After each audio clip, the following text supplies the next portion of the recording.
Okay, Assalamualaikum warahmatullahi wabarakatuh. My name our video presentation, which is about elasticity.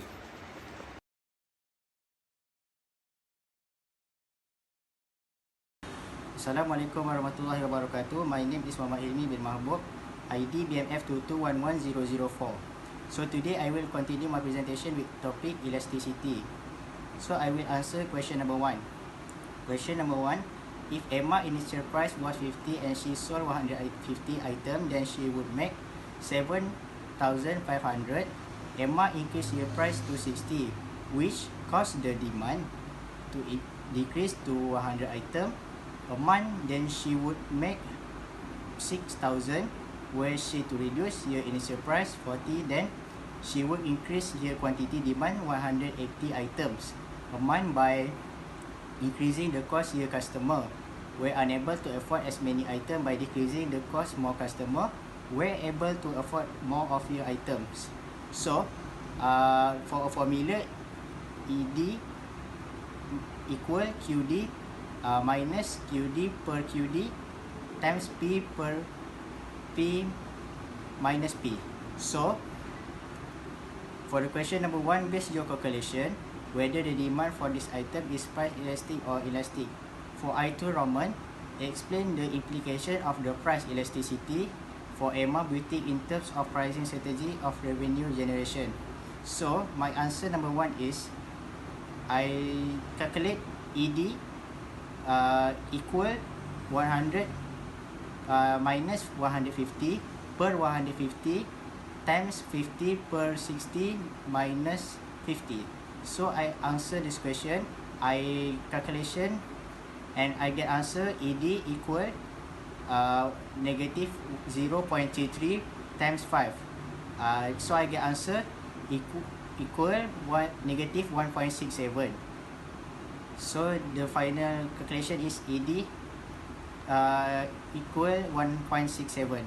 So for explanation, as price increased by 1%, the quantity demand for Emma Boutique clothing items will decrease by 1.67% and vice versa. Therefore, the demand for Emma Boutique clothing item is price elastic, as the price elasticity of demand is greater than 1. So for I Roman number 2, my answer is the price elasticity of demand of Emma Boutique clothing items in 1.67%, which means if Emma is about to insecure the price of your clothing items, the demand will be decreasing by huge number. For that, Emma can simply increase the price as if would be least measuring number of demand. So that's all for me. Today I will be present for question 2. For the question 2, based on the table, first Roman question is calculate the income elasticity of demand for Emma's boutique clothing item by comparing the quantity demanded at the low income level with the moderate income level. Interpret whether the goods are normal or inferior based on the calculate income elasticity. Okay, for the answer, we use formula of income elasticity of demand, that is Q2 minus Q1 divided by Q1 times Y1 divided by. Based on the calculation of income elasticity of demand for Emma's boutique clothing item, which is 1, we can define that it was inelastic income. A change in the consumer's income causes a smaller percentage change in quantity demanded. Thus, we can interpret that the goods are normal. For question 2, Roman 2, the question is, based on the income elasticity result, classify Emma's boutique clothing item into different types of goods: normal, inferior, and luxury. Provide reasoning for your classification considering the relationship between changes in income and the quantity demanded. Okay, for the first one, normal goods. Positive income elasticity suggests a direct and proportional relationship between changes in income and quantity demanded. Consumer demand for Emma's boutique clothing goods increases in direct proportion to consumer income increase. For the second one, inferior goods. Mass boutique clothing items are not classified as inferior goods. It is because inferior goods is typically have negative income elasticity. For the last one, luxury goods. To define the goods as luxury goods, the income elasticity must be greater than one, known as elastic income elasticity. So, it is obviously that mass boutique clothing items are not considered as luxury items. In conclusion, we can classify mass boutique clothing items as normal goods based on their positive income elasticity. The income elasticity, which is 1, indicates a proportional relationship between changes in income and the quantity demanded. This indicates the demand for this clothing item increases consistently and proportionately as consumer income increases. Assalamualaikum warahmatullahi wabarakatuh. My name is Arham. For question, the following table lists the cross price elasticity of demand for several goods, where the percent quantity change in measure for the first group of the pair, and percent price change in measure for second group. So, 1 Roman, explain the sign of each of the cross price elasticity. What does it imply about the relationship between the two goods in question? So the answer is, based on the table, there are 2 degrees of responsiveness in cross price elasticity, and conditioning units and kilowatts of electricity in bracket negative 0.34 is negative cross price elasticity because the goods are complementary as well as high fuel consuming sport utility vehicles, which is SUVs, and in bracket negative 0.28 for positive cross price elasticity. Both goods must be substitute like Pepsi and Coke, and 0.63, and also McDonald's burgers and Burger King burgers, which is 0.82, and butter and margarine 1.54. So the next, compare the absolute values of the cross price elasticity and explain their magnitudes.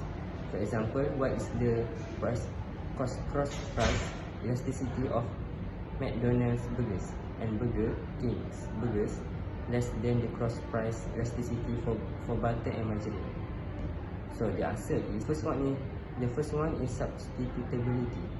McDonald's burgers and Burger King burgers is not identical product, even they likely will be close substitutes. Butter and margarine are very similar products and are often used interchangeably in cooking, making them closer substitute and resulting in a higher cross price elasticity. For the second one, differentiation. McDonald's and Burger Kings are distinct brands with their own loyal customer bases. This brand loyalty may reduce the extent to which consumers switch between the two, resulting in a lower cross price elasticity. In contrast, butter and margarine are often perceived as more interchangeable, leading to a higher cross price elasticity. For the third one, availability of close substitute. There are maybe fewer alternative options for fast food burger compared to butter and margarine. This limited availability of close substitute can result in lower cross price elasticity for burger compared to butter and margarine. For the last one, consumer behavior. Consumer prefer product that useful to them. Consumer view butter and margarine as higher substitutable, so they are more likely to respond strongly to change in their price. The result for the cross price elasticity is higher. For question number 4, it states here that consider a scenario in the market for a specific brand of laptops. The price of laptops increases from $800 to $900, leading a manufacturer to increase the quantity supplied from 1500 units to 1800 units. For question 1, which is calculate the price elasticity of supply, and for Roman 2, in the contrast of the laptop market scenarios, discuss how technological advancements contribute to the elasticity or inelasticity of supply, which in the electronics industry. First question, we use the formula price elasticity of supply, which is percentage change in quantity supplied of goods over the percentage change in price of goods times with the initial price over the second price subtracted with the initial price. When we apply the numbers to the formula, which is 1800 minus 1500 over 1500 times with 800 over 900 minus 800, we will get 1 over 5 times 8 over 1, which is 8 over 5, or the answer which will be 1.6. For the second part of the question, which is for Roman 2, the answer would be, in the context of the laptop market scenario, technological advancements contribute heavily to the elasticity and inelasticity of supply in the electronics industry, because various levels of technology influences various production speeds. For example, if a firm possesses a high degree of technology behind its output and resources, the time needed for production will be shorter. In laptop production, better technology means faster rates of producing laptops. Examples of advanced technology in production include welding machines, laptop hardware assembly machines, conveyor belts for parts, and many more. Thank you.